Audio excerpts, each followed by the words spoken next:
We will read the book of Revelation in its entirety, understanding it as a single document meant to be taken as a whole.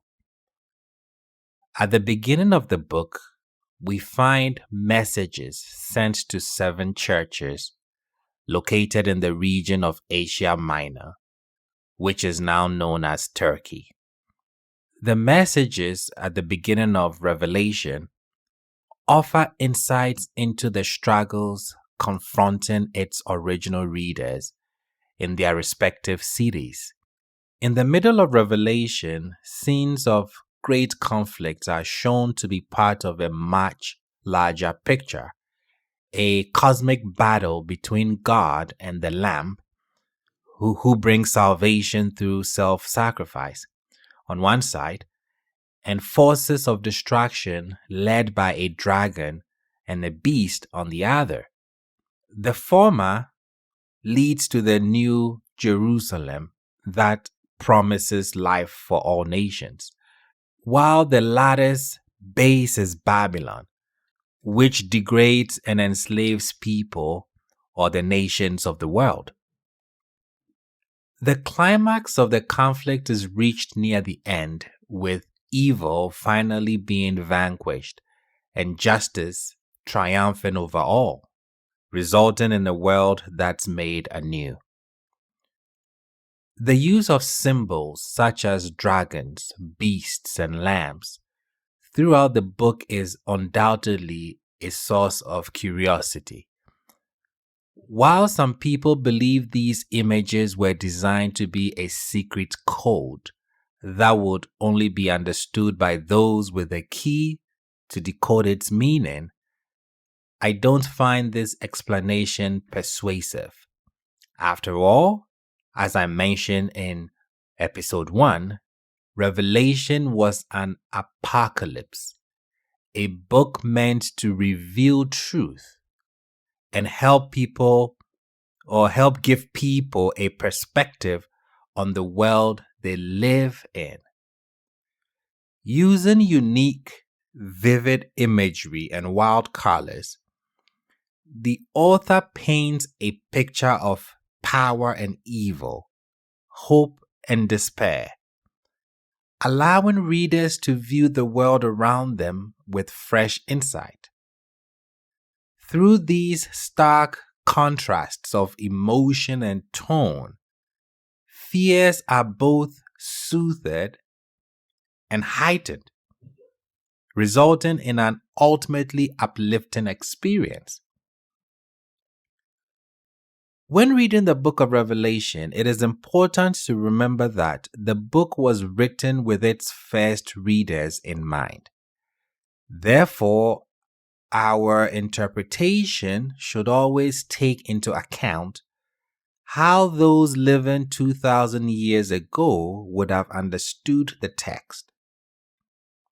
Popular theories that assume that Revelation is about contemporary events often forget this critical perspective, which ultimately limits their effectiveness.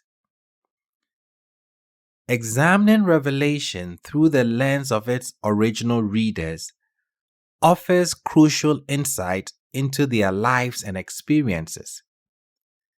By contemplating these parallels in our own lives, we can discover what relevance the book might still have in our modern world.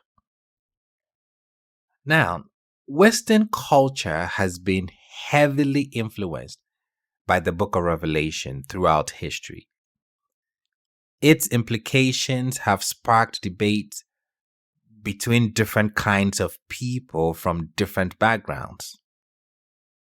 Catholics and Protestants, popes and emperors, theologians and journalists, African American slaves.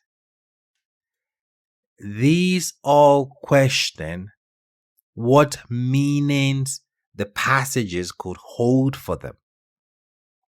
These questions often focus on potential end-time prophecies.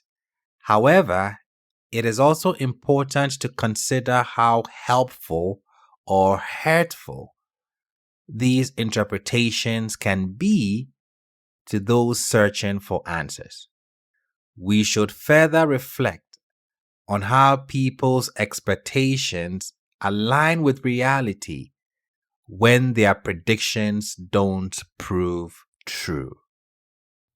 By studying the writings of the Hebrew prophets, we can better understand the development and progression of apocalyptic literature. Many people have different interpretations of who the Hebrew prophets were.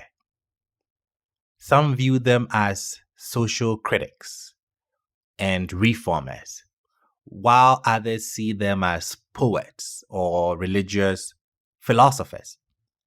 Some may even suggest that, to some extent, the prophets encompassed all these qualities. In the prophets, we find many passages that allow us to gain insight on their personal experiences with God. One of the most well-known and powerful examples is from Isaiah in his 6th chapter. He wrote of how he saw the Lord sitting upon a lofty throne, surrounded by seraphim with 6 wings each. The seraphim cried out, "Holy, holy, holy is the Lord of hosts. The whole earth is full of his glory." Okay. Confronting the mighty glory of God, Isaiah humbly acknowledges his own limitations. He tells us, "And I said, Woe is me, for I am lost, for I am a man of unclean lips, and amidst a people of unclean lips I dwell. For the King, the Lord of hosts, have my eyes seen."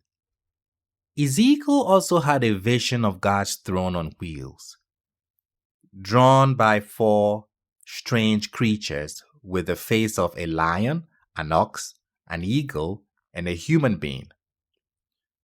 Above the creatures was a dome that appeared to be made of crystal, and above it shone the fiery presence of God, brilliant like a gemstone.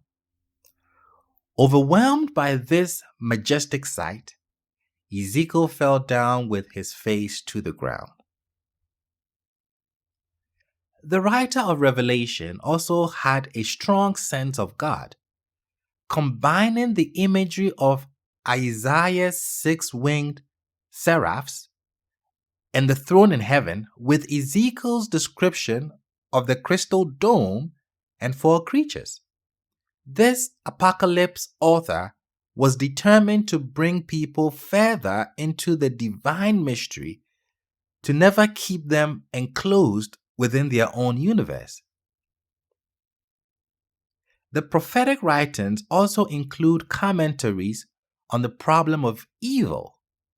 They first describe the evils among the Israelites, then among the other nations, and finally depicting a whole world suffering from injustice and violence. The prophets advise us to cease from doing evil and learn to do good, seek justice, defend the orphan, and plead for the widow. They warn that those who cause violence will eventually become victims of violence. And some of them even predicted a battle where God would end the nation's longing for control, ultimately defeating them. The author of Revelation follows suit, calling for repentance among the Christian community and giving them hope for life in the New Jerusalem. He then moves to the nations, predicting their defeat, but still offering them hope for a place in God's city. Finally, he speaks of death being conquered and a new world arising, echoing the prophetic tradition. So the prophetic writings of old, from the 8th century BCE to the 5th century BCE, gave way to the apocalyptic tradition. This tradition offered insight into God, the world, and humanity. Its key feature, which distinguished it from that of the prophetic tradition, is dualism. That is, portraying reality in terms of two opposed forces of good and evil. The apocalyptic tradition painted a stark contrast between good and evil, with its followers siding with goodness and external forces, that is, those who are on the side of evil, wickedness. This dualistic outlook was further illustrated in the Dead Sea Scrolls, which is a collection of Jewish texts written approximately 2,000 years ago and then hidden in caves near the Dead Sea, likely in the mid-1st century.